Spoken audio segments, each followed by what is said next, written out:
Where is it?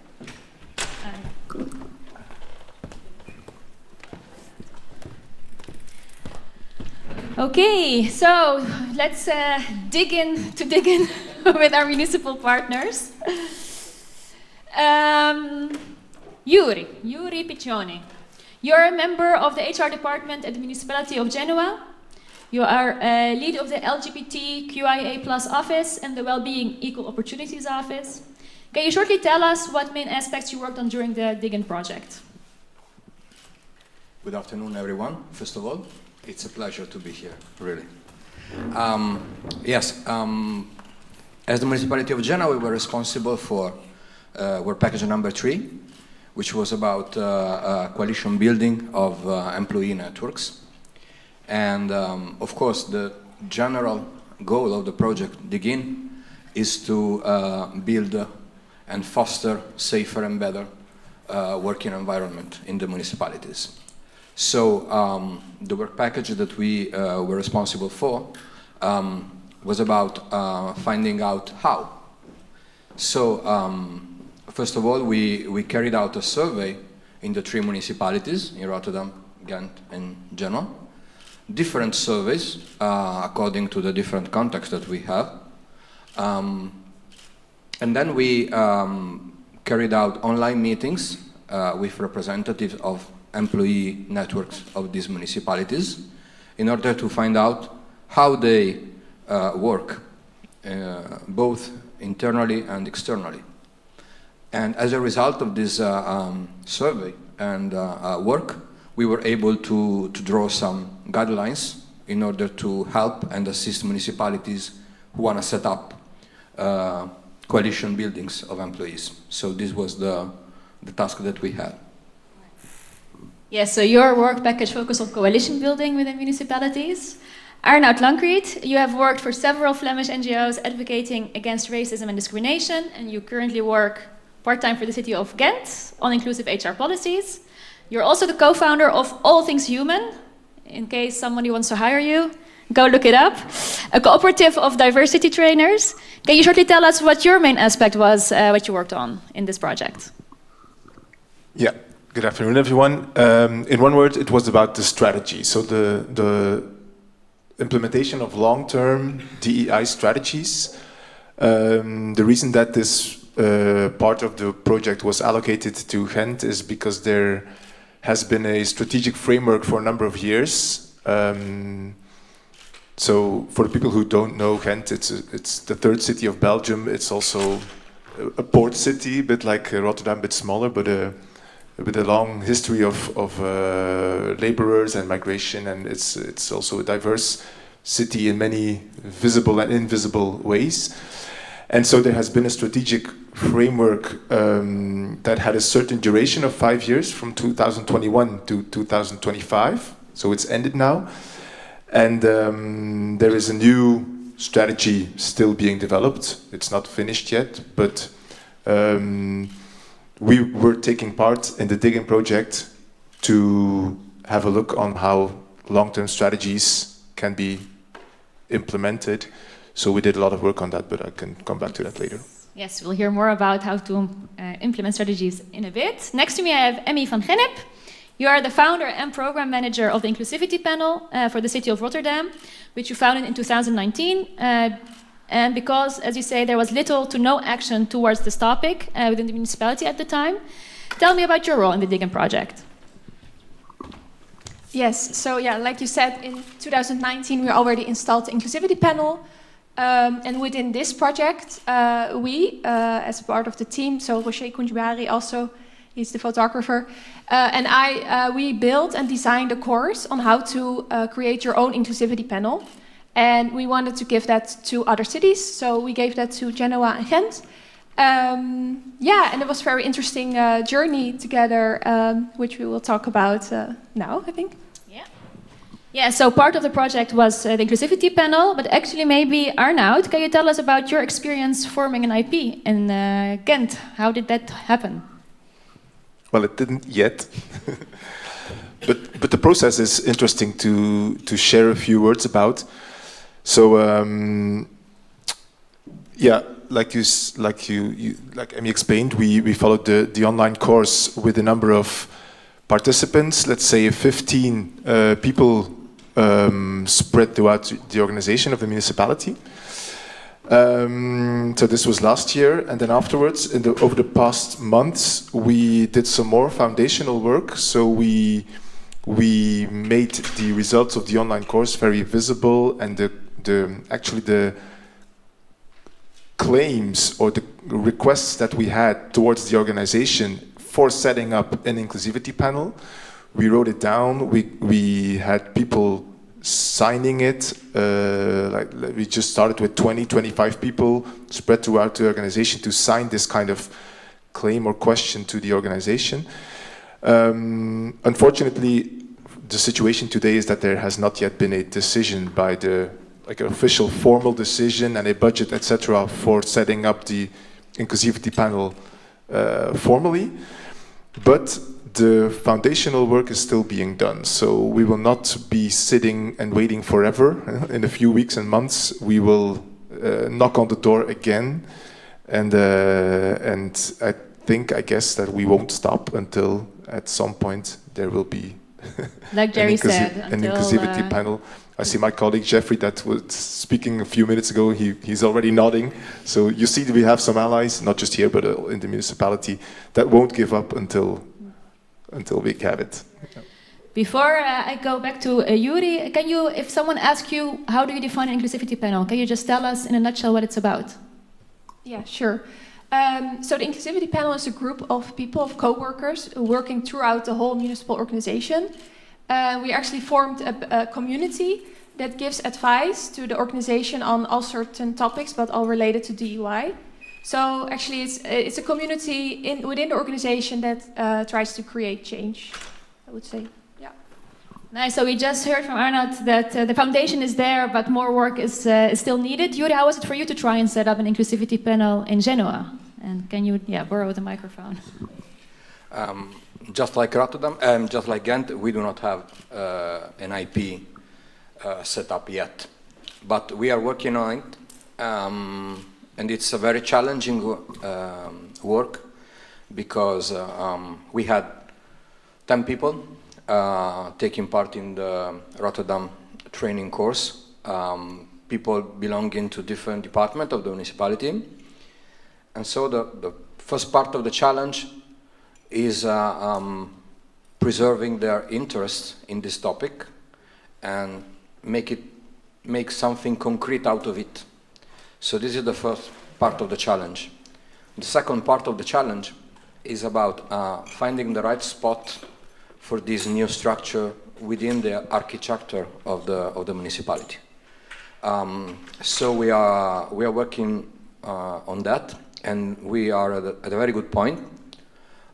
We have the political support for that, and that's very, very important.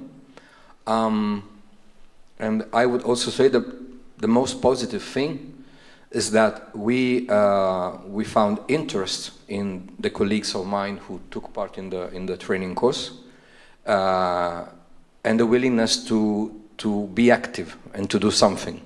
And so this is surely the most important part of that. Nice, the intention is there. Emmy, you've already had a few years of experience on the inclusivity panel. You, as part of this project, you also trained the other municipalities, trying to have them also form. How do you reflect on your experience with the inclusivity panel, but also how do you see the future?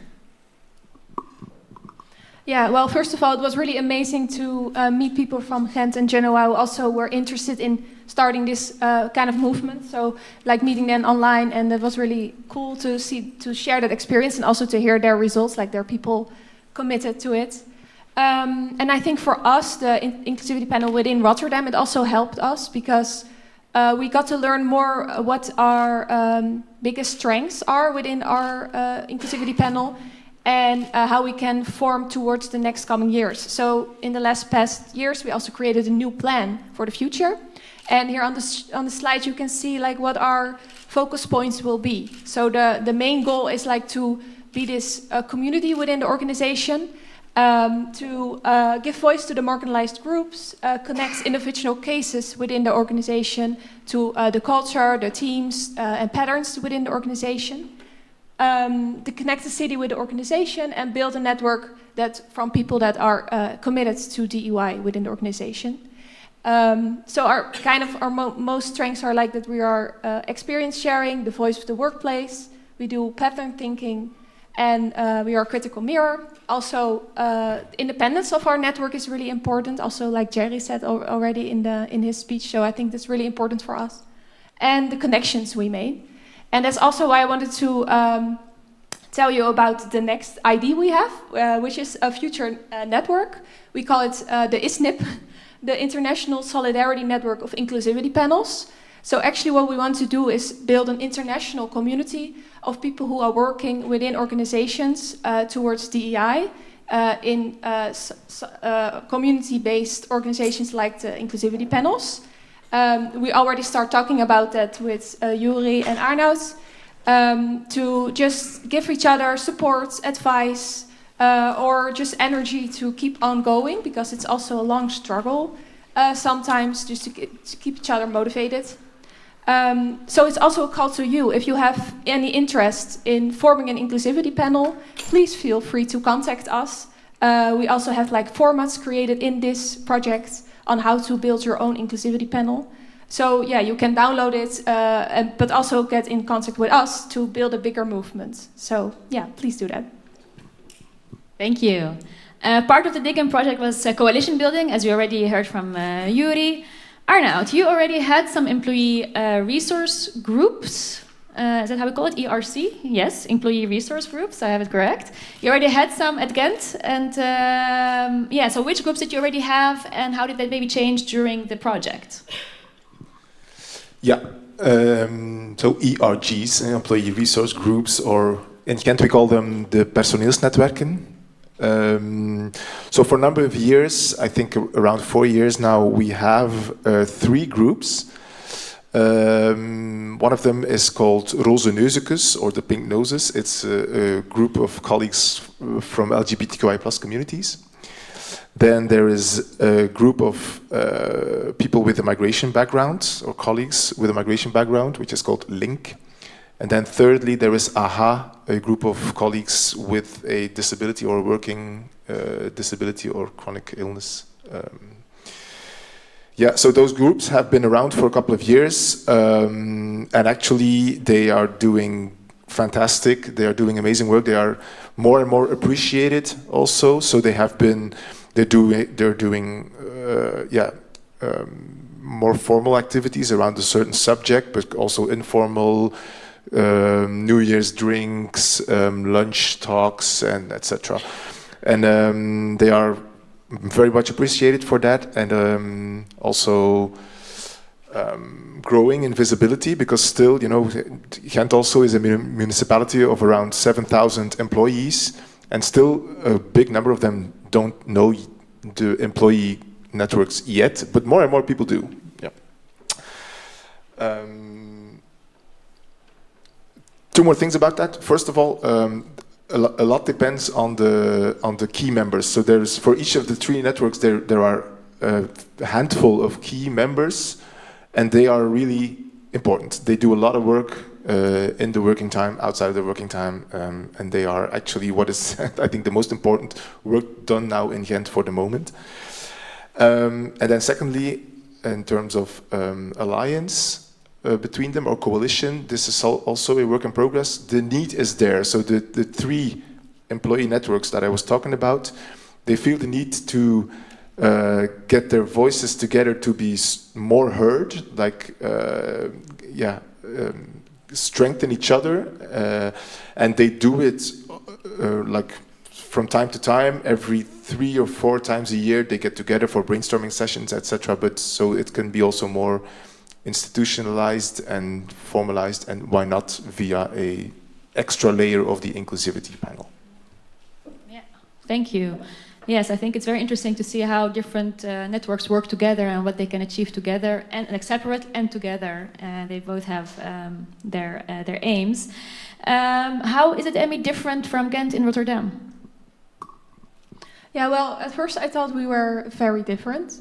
Like the situation in Rotterdam, because we talked at the start of the project that Rotterdam is bigger and that we're more institutionalized and that DEI is a bit more accepted, we thought. But actually we did a work visit to Ghent. And then I noticed like it's the same energy like the ERGs have in your city as in Rotterdam. Like we met people from those networks and I felt like there's a lot of similarities actually.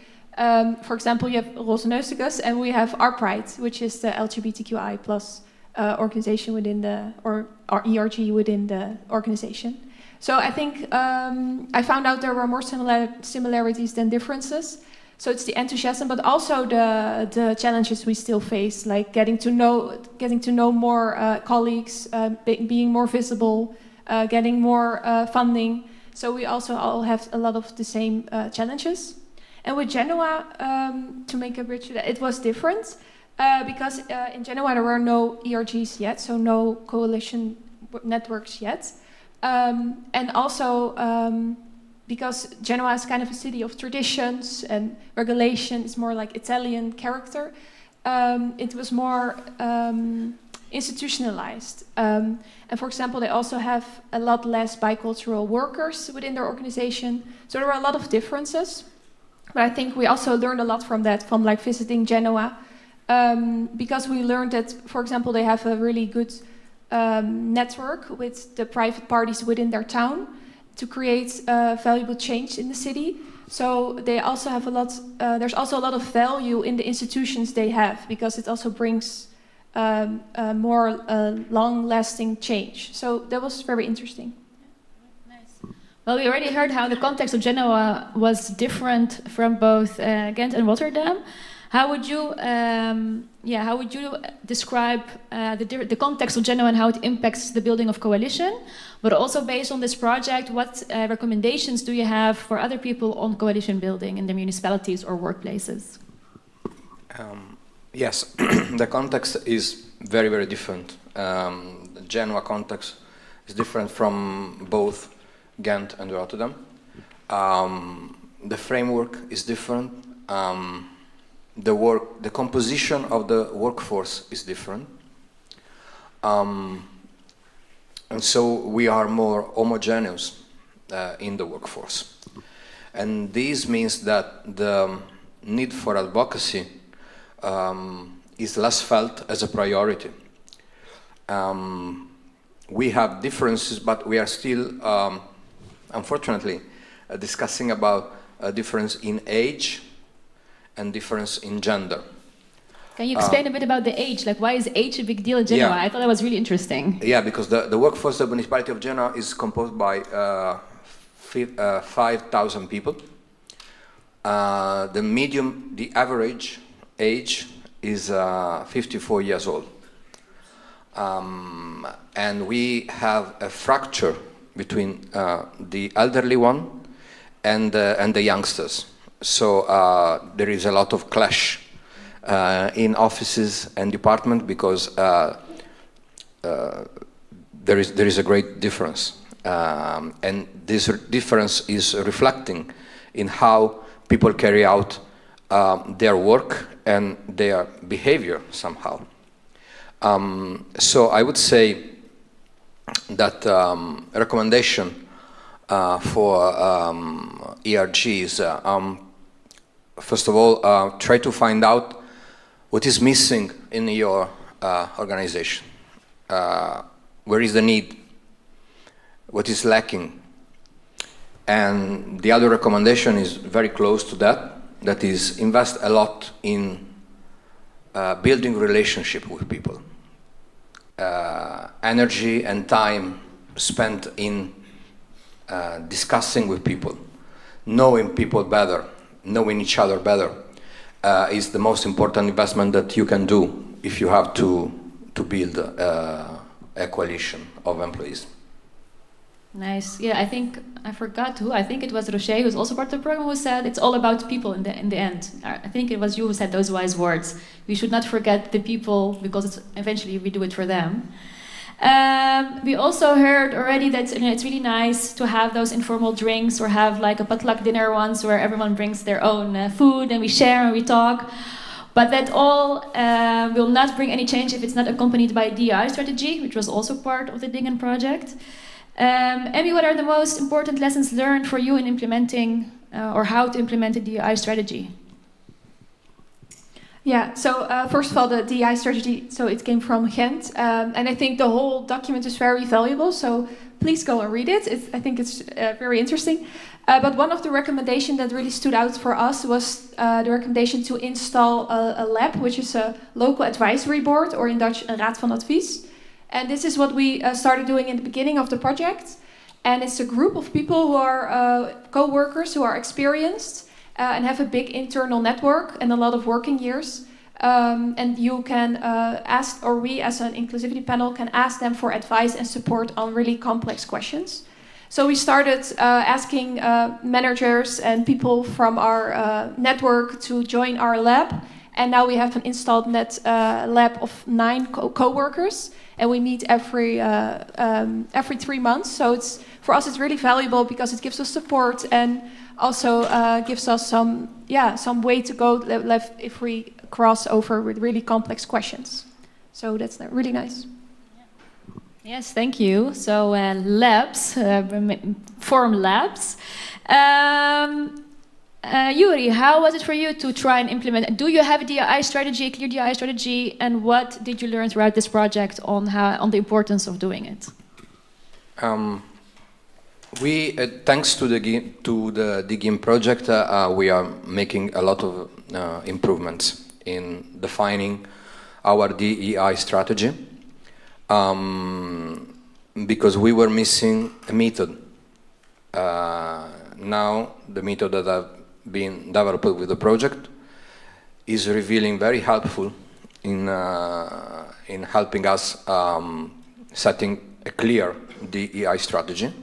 Of course, again, the context is very different. So what we are doing is setting midterm goals that must be realistic, and we try to arrive there little by little, setting smaller goals in the meanwhile, and trying to build something from scratch.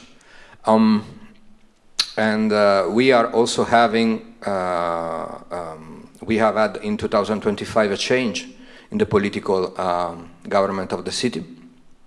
Now we have politicians and parties that are very sensitive to the DEI perspective, and so they are helping us in setting DEI as a priority for the administration. And this is revealing another key aspect of that, for sure. Yeah. Thank you. Which recommendations would you give the audience here on how to start implementing a DEI strategy? Yeah, inspire us. Yeah. Well, actually, I can be grateful because the first inspiration today comes from the keynote speaker, Jerry. And, keynote is a musical term. It's setting the key, the tone, and now I can make the music. So thank you for that. And actually, it's not a coincidence, because what you have been speaking about is about campaigning, social movement, and I think we should start also thinking in the same way, or upgrade it in the same way in terms of our DEI work in municipalities. So, and for me, there's a lot to be said, and there's a lot in our report and deliverables on checklists, etc. But if I can focus now on 2 things, I could say, like, first, think strategically with the goals, and secondly, connect and keep connecting and keep connecting. Yeah. So I will elaborate just a little bit on those 2 things. First of all, think strategically. You saw, for example, in the keynote, the long-term 2025 goals of the campaign Maak Nederland Beter. Well, this is exactly what we need, also in DEI. We need to, we have a strategic framework in Ghent that has been around since 5 years, and it had a lot of value, it had a lot of actions and topics in it that are necessary to work on, but it was not perfect because it lacked these long-term goals. It was more of a list of like intentions. We're going to do that. We're going to try to do this. But it didn't really say like in 5 years we want to be there. So this is one important element of any strategy. You need your long-term objectives. You need to deliberate on them. You need to get as many people on board already to decide on them. And it can be measurable. It can be in terms of representation in the higher levels of your organization. It can be in terms of closing career gaps in salaries and opportunities. It can be about the measured experiences of belonging and feeling safe. You can measure it in your surveys, etc. So you can, actually it's not that hard to define goals like in 5 years on the things that I just mentioned. We want to see this and this and this.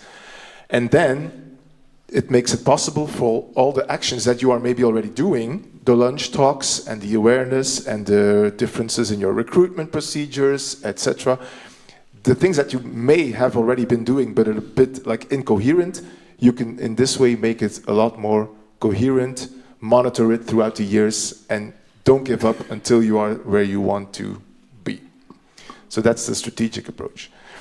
And secondly, I was going to say the last thing about connection, because I can totally also relate to what the keynote speaker said. You can feel alone, you can feel isolated. This is what this system was a bit designed for also, to divide us. So we have to counter it by connecting, by talking to our colleagues, by doing organizational work and getting people together, and then just doing things collectively, collective actions. Also, this feeds us, this keeps us going, and this keeps us from being demoralized. So this is sometimes lacking in our modern societies, but it's actually something that we really need to pay attention to keep on connecting, keep on doing organizational work, and get to know each other better, have the trust, so we can continue for a long time. Yeah. Thank you. And as part of this project, you made a checklist. How, because many organizations might think that they have a DI strategy, but that might not always be the case. How do we know if you have a strategy? Do I have some time? Or? Yeah, you have some time. We're on schedule. Okay.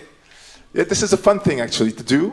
You know, this is like I mentioned before, in Ghent, a few years ago, we thought we had a strategy, but actually we didn't. We had a list of intentions, we had a list of actions, but we didn't really have some basic elements that are necessary for any strategy, for any campaign, or for any change that you want to achieve.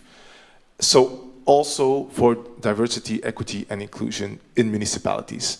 So throughout the project, we did some studying on literature and interviews with our municipalities and some other institutions. And so we came up with this basic strategy elements checklist. And 2 weeks ago, I did it with some people from my municipality, with some directors from HR management and also from general management. And I would say it was a very interesting and useful discussion. You know, the eyes opened a bit, and then people started already having a conversation about solutions and like, oh yeah, we really got to do this now. So I'm not going to, this is 11 basic elements that you can have the conversation on in your municipality or organization, and you can decide together in the 3 right columns, like, do we have this like totally, or do we have it to some extent, but we can do absolutely better, or do we not have it at all? And this is not meant to be like a scoring or a judgment. It's more meant as a conversation tool to learn on how to have a strategic approach to this. I will just mention 2 of them. The first one is, do we have well-defined strategic objectives? This is what I just mentioned. You need to have them in the long term, like in 5 years. What change do we like actually and measurably want to see? Any strategy needs this. We have them a little bit in Ghent, like in terms of representation in the workforce. We don't have them that much in terms of inclusion, like feeling included, feeling safe, measuring it in surveys, etc. So we know that for us, for example, this is to some extent, but we can do better. This is one thing. And then the second thing is, it's around in the middle. Like Does my strategy contain clear expectations and allocation of roles per department or cluster, or how you call it in your organization? We have also concluded now in Ghent that this is crucial, that, and also the management and the political councils start to realize that, okay, if we want to see change, we need to have people responsible for this, not just in the little DEI team, but over the 10, we have 10 departments, huge departments. All the 10 departments must have responsible people. The heads of department must be involved. And they have to have roles of people responsible or at least consulted in their departments. So this is something crucial to move from the level of having just a DEI team to being a lot more integrated and so hopefully successful in the organization. Thank you. We actually have time for 1 or 2 questions. If you have any questions for our municipal partners, I think just also like to summarize, right? So inclusivity panel, is that something that you can do at your municipality? And if yes, there is an international solidarity network that you can also sign up for. The importance of coalition building, but also depending on the specific context, what is the need, where lies the question, and then see which coalitions are important, and the importance of a strategy. Like a clear, strong DEI strategy and not just loose activities here and there. Does anyone have a question or a comment that they would like to share? Yes, we have one. I will come up to you. If there is someone else, we have room for 2. No, it's okay. I need the exercise. Yes. I was wondering, DiGiN is a finite project. What lies in store now that funding from the EU is not there? Did you manage within your municipality to make this part of the internal procedure, so to say, in terms of budget and strategy? Nice, so the sustainability of it. Before I go sit down, is there another question? If I sit down, it's too late? Yeah, okay, so we'll have one more and then we'll get back to the panel. Where was the hand? Hi, my question is, do you connect DEI within the municipality with EI for civilians? Is there a strong connection within the strategy, or are those separate paths? So if it's only for employees or also with the citizens of the city? Yes. Well, the first question, can you repeat that? Because the future, how sustainable is what we did in DiGiN for the future? So the DiGiN is finishing. Did we manage to make it part of the municipality's DNA? Or should we try and find funding from the EU for another few years to pay us? Okay. Or both? Well, I think both. This morning we talked about like future collaboration. We were very happy to hear that, for example, in Genoa, the inclusivity panel concept was already talked about on the table of the deputy mayor.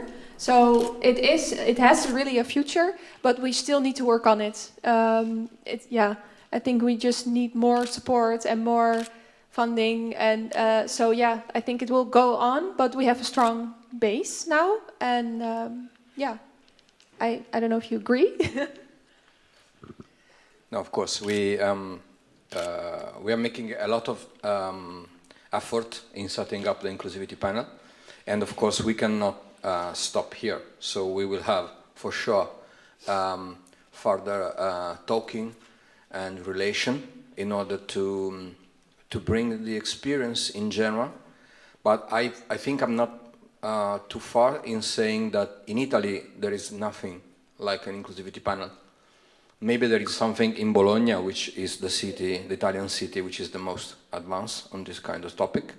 But I think that for our reality is a very big goal. So we will keep on working together on that for sure. Same thing for our municipality, that there is no formal like DiGiN follow-up, but I would like to conclude upon that with a call to action to all of you. Because at times when there is no funding or no project, it doesn't mean that that it's dead. but it means that it needs some kind of other energy or input that comes from all of us and all of our hearts and efforts. And no matter in what department or service you are working on, or what's your personality or your identity, we all have some kind of small responsibility or bigger to keep it going, to keep it on the agenda in the places where you have some influence or where your voice matters. And then some new projects and new, or maybe eventually strategic decisions from the municipality in the long term will be the result, but we will get there by sharing the effort and each of us individually contributing. And what I also learned throughout this project is also not to diminish the importance of the context changes often. There are municipal elections, there are national elections that have impact on DEI practices. People go and come, so that all has an impact. But as long as there is a core that keeps on working on it and calling for attention to it, it can stay alive. Do we also have anything to say about the relationship between DEI in the work with city residents? How does it connect to that? Yeah, I think for us, like the inclusivity panel, it's focused on internally the colleagues. But one of the focus points is that we connect to the citizens. So we want to have the voices of the people from Rotterdam inside the municipality. And we try to do that by giving voice to all people within the municipality who are from marginalized groups, so that they represent all the different voices we have inside Rotterdam. And we also try to actively go to different communities. For example, we started Zomercarnaval participation from the gemeente Rotterdam. So we try to connect both, but mostly we are for the internal colleagues. Yeah, in Genoa, we, as Emmy told before, we set up a permanent table with all the public entities and the most important research entities, like Italian Institute of Technology, National Center of Research, and the most important private enterprises on the territory. Because we know that especially the private sector is moving faster than the public one in DEI. So we want to set the tone for a city environment about DEI. Always keeping in mind that we have different contact, structure, needs, goals, and whatever. But it's important to be aware of where you are as an entity in relation to the city you are in. So we are having a DI strategy internally, but of course the awareness that we are developing about DI will be useful in order to have a better relation with all the players in the city, whatever they are. So I think this is the answer. Thank you. Arnaud, you want to say something? No, I can just use a word for it, for what you explained, and it's culture change. And of course, DI strategy ideally leads to culture change, and culture is very strong, culture is very human, but culture is never unchangeable. So it will, exactly what you explained, in other words, it will hopefully lead to culture changes for our municipalities, so internally, which was the DiGiN formal goal for internal processes and HR, but also externally because of changed cultures to the services to the public. Yeah. Thank you. Okay, well that concludes our panel discussion. Thank you very much, all three of you. I first want to go back to, again, putting, I think, Jerry in the sunlight, because we forgot to give him some flowers as well, but they're... Sorry, Natasha. So again, thank all the speakers of the first